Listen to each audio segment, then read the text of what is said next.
Good afternoon. This video is about the winter fuel payments or lack thereof at the moment. The government has decided that it is going to means test winter fuel payment now. Before this government, everybody of pensionable age had a small award, I could say. I don't really know what to say. Well, they got financial help of about £200 or £300 to heat the house in the coldest months of the winter.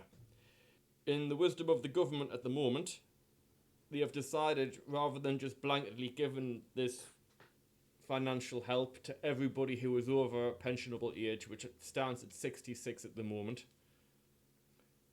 they decided to means test it. But they don't directly means test it. You get the winter fuel payments if you're on another form of benefit, or as they call it, credit. Now, I don't want to get this wrong, and I don't keep the figures in my head too much, so I have put them on little notes for myself. So, if you want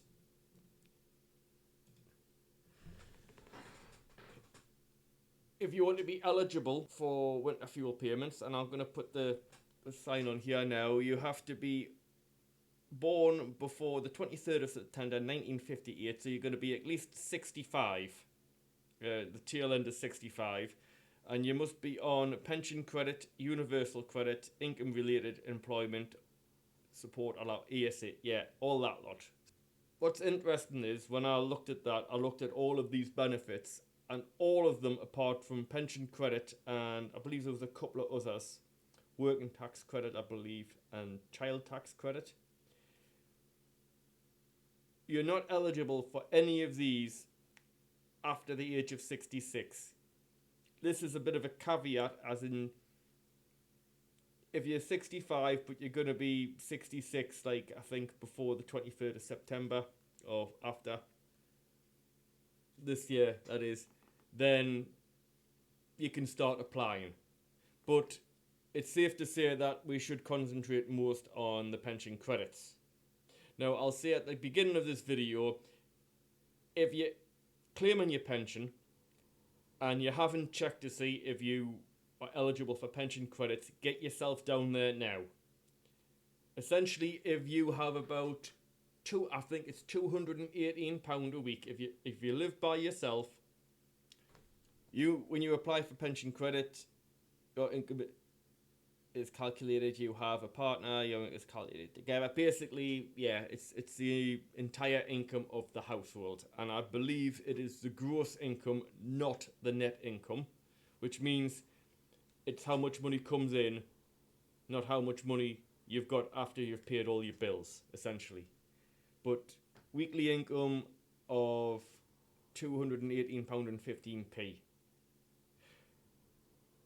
The credit system, to my very limited knowledge, is, if let's just say you're getting £800 a month, so the first of the month comes round, or the last working day of the month comes round, and £800 drops into your bank account. So there's 4 weeks in the month, let's say roughly, so that means you've got £200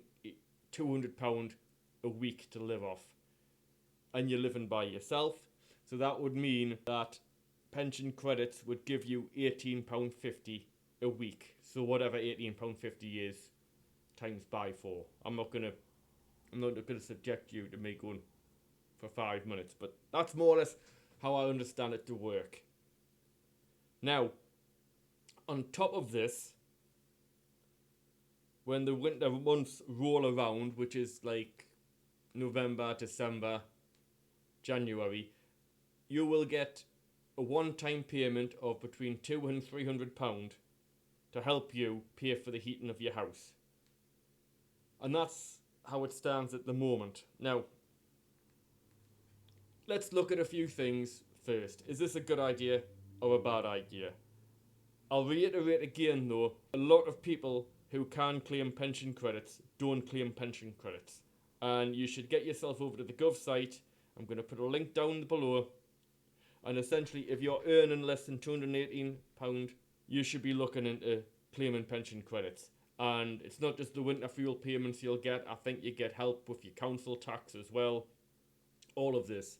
So, we've arrived at this situation because England is not as lucrative as it used to be. We've had a lot of trouble. Liz Truss was somewhat loose and fancy free with the economy, we'll say. Kwasi Kwarteng did a few things. I don't know how much was him and how much was Truss, but essentially the current Labour government has got to make cuts in a lot of places, and they have deemed it that this is, I won't say the best, but the least damaging place to make a cut. I've probably fallen into the vast majority of people who think, yeah, it would be great if you can give every pensioner money at the winter to help heat their homes. That would be mint. Unfortunately, this has become a luxury rather than a necessity. And I will say now, there are a lot of pensioners. I've spoken to a lot of people about this means testing when I first heard of it, and I've yet to meet verbally somebody who disagrees with it. And I have been speaking to pensioners. My mother was very, very angry about it, but she has to concede. I'll explain why she's angry about it. She feels that but just because she's worked and actually, worked for her quality of life, that she is now missing out on something that somebody else who was too lazy to work. Obviously, she doesn't blame people who are incapable of working, but she refers to the element of society, and it's in every society, who would rather get handouts than actually do a day's work. I don't know what percentile that is. It's a caveat, but she feels it's very unfair that this minority is getting a handout so they don't freeze to death, and she's not getting a handout. Make of that what you will. Everybody agrees it's nice to have, but a lot of people didn't need it to save their life during the winter, and it is getting towards that. We can't give people because it's nice to have it, but we have to see who needs it. So the few things we can say about this is, well, firstly, the savings the country's gonna make on it is about 1.5 billion a year, and I did see somebody rather cynically say so they can waste it somewhere else, and yeah, let's just hope that doesn't happen. But this is an imperfect system. I don't think it takes into a few things into account, but it has to be said, cuts have to be made now. That's a horrible truth. And if you're not going to make cuts here, where are you going to make cuts? The civil services have been receiving, frankly, shocking. I don't want to say shocking pay rises, because you could say, well, you're getting pay rises. It's true, but they were, for about 15 years, they were below inflation. So they're just on the way to sort of catching up now. And I am a civil servant, did struggle for a lot of years. And it has to be pointed out that the person who helped me financially was in fact a pensioner, my mother. So make of that what you will. But it is just getting to the point now there that we're getting onto the curve.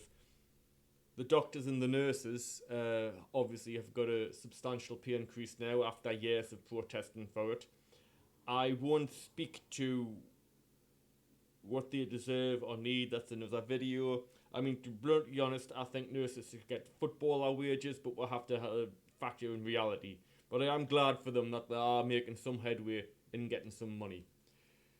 So basically the government is in the rather tight spot of deciding who they're not going to give money to. And it does seem a bit callous to say it's the pensioners. But as I said, the government has to make cuts, and whoever you're making the cuts with is not going to be happy. And of course, those around them are not going to be happy either, and it's very understandable. And I think the most pertinent question we can ask is who is going to slip between the cracks in this, because obviously at the bottom end you'll have the people who get the money who can heat the houses. With the bottom end of the income scale, we'll say, will get up a bit, and you'll get the other people who won't get the payments anymore, but they can still heat their houses. So they'll be a bit miffed, very angry, understandably. But they're not going to be like frozen to death at winter, basically, because this is, or discomforted, we'll say, because like I say in an extreme case, but the fact of the matter is it's. I do remember sitting in here when I was on less money than I am now, swathed in blankets, turning the radiator on and off, just so it had a bit of heat, and turn it off. And I do remember what it was like to be cold, and I would go out to my training on an evening time, and I would be barely able to move in the training because I would have to go and have a hot shower beforehand or something. And I do remember living like that, and it's no fun for me, who is only middle aged, so I can't imagine what it's like when you're 66. So it has to be said, is this cut, is it worth the discomfort of these people? How many people are going to slip between that? How many poor sods are earning £219 a week? And because they're just over that cusp, they've still got to pay their council tax. They've still got to pay, they're not going to get their winter fuel help. £220 a week, we'll say that's £880 a month. That's not a great deal. That's not a great deal. Obviously we can make amendments to that to say that perhaps they've paid their mortgage off. They won't be paying tax on that £880, I don't think. But will they have a mortgage? I mean, that's 200 quid a month right there. Will they manage to pay their mortgage off? It might be beyond their remit to pay the mortgage off. There's a lot of stuff that once again demonstrates that these changes that are being made are sweeping changes, and perhaps they don't take into account the nuances of people's lives. I mean, from an example, I'll take myself, that I live alone. I don't have particularly decadent tastes in activities or decor, we'll say, and I live quite comfortably. I live very comfortably, in fact. If I wasn't such a tight arse and I didn't save as much as I did, I'd probably live a bit better. But if it was me and my wife and we had a child, that would be substantially different. Obviously, if we'll say my wife was in, I don't have a wife, by the way, or a partner, but if my wife, my figurative wife, wasn't in a job of childcare, I believe you've got to get maternity leave. That money's going to go quick. So what's good for one pensioner, who, let's just say this pensioner has paid off their mortgage and doesn't have any kids that they have to look after, where we grown up, but they're still, they still need granddad's help every now and again, or dad's help. They're going to be in a different position who's somebody who's comfortably prepared for later life. And it's impossible to sit here and judge that. So I won't. And I just hope when January comes We haven't had too many reports of pensioners who have been scared to put the heating on and coming out worse for it. I hope there's not many reports of that. Only January or February's news will tell us that, unfortunately. So we'll sit and wait. I will say a few things, obviously. If the person we're talking about here is your mother or your father, you know, you could financially help them. You know, charity starts at home. I think I hope people don't think I'm cheeky, but if my mother needed my financial help, I'd give it to her. Unfortunately, it's the other way around most of the time, but there are other things. It's taking money off people's always unpleasant. I hope the goals that the government will gain by this outweigh the negative results. But at the end of the day, what price tag can we put on a pensioner dying? So I'm and don't worry, I think the news is going to be all out like a fly about shite. So we'll see what happens there. Okay, that's a little bit longer than I hoped for, but yeah. But again, I have to reiterate, if we're not going to make cuts, I say we, if the government aren't going to make cuts there, where they're going to make cuts. Answers down below, because I don't know.